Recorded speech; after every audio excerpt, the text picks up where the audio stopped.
Pinabulaanan ng live-in partner ng nasawing traffic enforcer sa Bacoor City ang alegasyon na nag-overtake ang biktima. Hindi pa rin umano natatanggap ng kaanak ang ipinangakong tulong ng Bacoor City LGU. Narito ang report ni Paul Hernandez.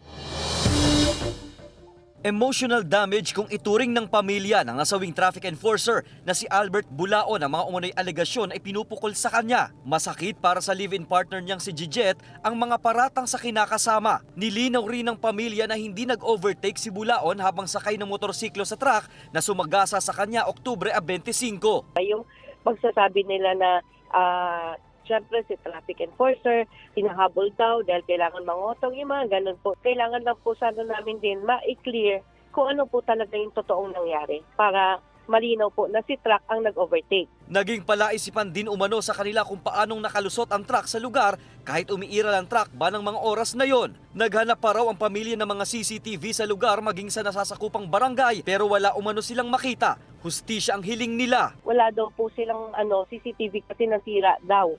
And within the nearby establishment, keso kailangan pa doon namin permit. Masakit daw para sa pamilya na wala pa silang natatanggap sa pinangakong tulong ng LGU sa kanila. Inako na raw nila muna ang bayarin sa punerarya, sa chapel at sa sementeryo. Pero may nauna na raw iniabot na financial assistance ang alkalde ng Bacoor. Ang pinapoint namin yung pinangako ng City Hall, siyempre siya pa rin po yun, di ba? Siya pa rin yung nakapangalan doon, siya yung mayor eh. Kaya po sana, sige ako yung mayor.